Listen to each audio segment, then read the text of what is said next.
2026 북중미 월드컵이 드디어 16강 토너먼트 단계에 접어들었습니다. 32강까지 모든 라운드가 마무리되면서 이제부터는 16강전이 진행됩니다. 16강전은 현지 시간으로 이제 7월 4일부터 7일까지, 한국 시간으로는 7월 5일부터 8일까지 나흘에 걸쳐서 8경기가 순서대로 펼쳐지게 됩니다. 대진을 살펴보면 첫날인 5일에는 캐나다와 모로코, 그리고 파라과이와 프랑스가 맞붙었었고요. 6일에는 브라질과 노르웨이, 멕시코와 잉글랜드가 격돌하고 7일에는 포르투갈과 스페인, 미국과 벨기에가 8강 티켓을 놓고 다투게 됩니다. 그리고 마지막 8일에는 아르헨티나와 이집트, 스위스와 콜롬비아까지 16강 일정이 모두 마무리되는데요. 독일을 제외한 나머지 우승 후보 팀들은 전부 살아남아 있습니다. 심지어 개최국 3국이 모두 16강에 진출했습니다.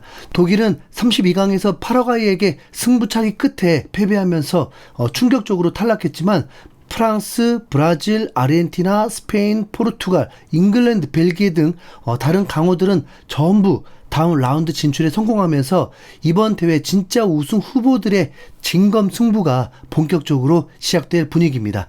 먼저 지난 새벽 가장 먼저 열렸던 16강 경기는 캐나다 대 모로코였습니다. 캐나다가 전방 압박을 앞세워서 전반전 랭킹 7위 모로코를 상대로도 밀리지 않는 경기력을 보였고 오히려 찬스는 더 많이 만들어냈는데요.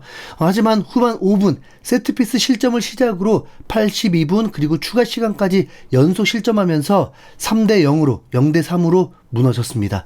그래도 캐나다는 사상 첫 16강이라는 역사를 썼고 모로코는 아프리카 최초 2회 연속 8강 진출을 예약했습니다. 이어서 열린 프랑스와 파라과이의 경기는 골 장면보다도 파라과이의 거친 플레이가 더 화제가 된 경기였습니다.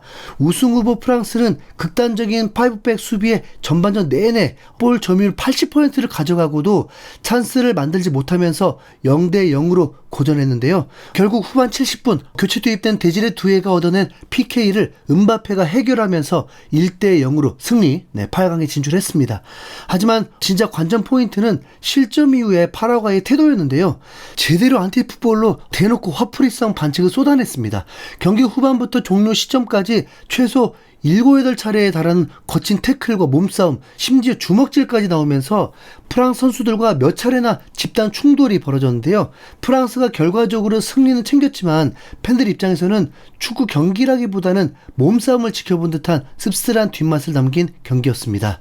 이제 프랑스는 8강전에서 모로코를 만나게 됩니다. 그리고 이제 오늘 치러진 첫 번째 경기는 브라질 대 노르웨이의 빅매치입니다. 브라질은 조별리그에서 모로코와 1대1로 비긴 걸 제외하면 아이티와 스코틀랜드를 3대0으로 완파하면서 C조 1위로 통과했고 32강에서는 아시아 강호 일본을 2대1로 제압하면서 16강에 안착했습니다. 노르웨이는 무려 28년 만에 월드컵 본선에 복귀한 팀인데요. 예선에서만 37득점을 몰아치는 화력을 보여줬고 본선에서도 조별리그에서 이라크, 세네갈전을 잡아내고 프랑스에게만 패배하면서 조 2위로 32강에 진출했습니다. 32강에서는 코트디부아르를 상대로 2대1로 승리했는데요. 홀란은 이 골로 이번 대회 5호 골을 기록하면서 메시, 음바페와 함께 득점왕 경쟁을 이어가고 있습니다. 노르웨이는 홀란, 웨데고르라는 세계 최고 선수들을 보유하고 있는데 아쉬운 건 딱 거기까지라는 겁니다. 그래서 이 두 명을 의지하는 것 말고는 실리적인 운용을 합니다. 흥미로운 건 역대 상대 전적입니다.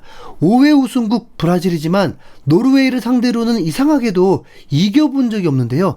지난 4번의 맞대결에서 노르웨이가 2승 2무를 기록하고 있고 특히 1998년 프랑스 월드컵 조별리그에서 노르웨이가 2대1 역전승을 거뒀습니다. 객관적인 전력과 선수층은 분명 브라질이 앞서고 세계 최고의 명장 안첼로티 감독이 있다는 점도 위안거리지만 노르웨이 징크스라는 심리적 변수가 있는 만큼 선제골을 먼저 뽑아내는 팀이 경기 전체 흐름을 가져갈 가능성이 높은 매치입니다.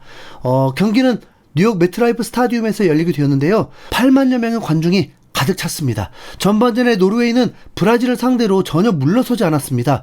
그러다가 전반 11분에 쿠냐가 박스 안에서 걸려 넘어졌는데 주심은 휘슬을 풀지 않았고 이후에 VAR을 통해서 확인하니까 명백한 페널티킥이었습니다. 그런데 의외로 키커가 득점왕 경쟁을 하고 있는 비니시우스도 아니었고 페널티킥을 얻어낸 쿠냐도 아니었습니다. 뉴캐슬의 기마량이스. 그런데 기마량이스의 슛을 노르웨이 골키퍼가 막아내버리면서 브라질의 노르웨이 징크스가 계속 이어져 버렸습니다. 브라질은 전반전에 슈팅을 8개 때렸고 기대 득점값도 1.13으로 한 골 이상은 넣었어야 됐는데 노르웨이가 버텨냈습니다. 그렇다고 또 노르웨이가 일방적으로 당했던 게 아닙니다. 노르웨이가 오히려 점유율이 더 높았습니다. 후반전이 되어서는 노르웨이 골키퍼에 또 미친 선방들이 나오면서 브라질이 계속 고전하게 됩니다. 60분 사이에는 비니시우스가 완벽한 스루 패스로 골키퍼와 1대1 찬스를 만들어줬는데 그마저도 서투른 볼터치로 슈팅 타임을 놓치면서 경기가 계속 꼬이게 되었습니다. 안첼로티 감독은 변화가 필요했고 이제 네이마르 카드를 꺼내게 되었습니다. 월드컵에서 지금 약 20분 정도밖에 뛰지 않았고 컨디션이 100%가 아닌데도 브라질 영웅에게 이 경기를 넘겨버렸습니다. 그런데 문제는 네이마르가 들어간 후에 노르웨이에게 단 한 방이 터져버립니다. 브라질은 어차피 홀란만 막으면 되는 상황인데 홀란에게 정확히 날아온 공중볼을 막지 못했고 홀란이 의심의 여지 없는 완벽한 헤딩골을 넣으면서 브라질을 궁지로 몰아 넣어버렸습니다. 노르웨이를 단 한 번도 이기지 못했던 징크스가 제대로 터져버렸습니다. 이때가 이미 80분 가까운 시간이었습니다. 홀란은 골 세레머니도 없었습니다. 이게 오히려 브라질을 더 자극하는 거죠. 경기 전에는 브라질을 이기는 게 불가능하다고 한 말이 어쩌면 트릭이었을 것 같습니다. 홀란이 벌써 A매치만 13경기 연속골을 넣고 있는 중입니다. 월드컵에서는 메시, 음바페와 이제 단 한 골 차. 브라질 선수들은 의외로 침착하긴 했습니다.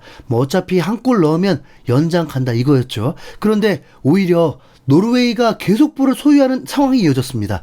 브라질은 오직 골에만 집착하고 있는 상황. 홀란은 수비 가담도 하면서 팀워크를 발휘하는데 왜 이렇게 홀란의 이 표정이 어차피 우리는 브라질을 이길 수 없어 아니면 브라질이 뭔데 도저히 읽을 수 없는 여유였습니다. 그러더니 90분경에 홀란이 박스 밖으로 나와서 볼을 잡았습니다. 그런데 갑자기 터치하자마자 주발이 아닌 왼발로 툭 건드렸는데 그냥 분명 건드렸는데 브라질 선수의 발 사이로 통과하면서 미사일처럼 골대 모서리를 꽂혀버리는 소름 돋는 골을 넣어버렸습니다. 브라질을 상대로 홀로 원맨쇼를 펼치는데 이건 승리의 쐐기골인데도 이마저도 골 세레머니도 없이 브라질이 뭔데 라는 듯 거의 비웃는 세레머니였습니다.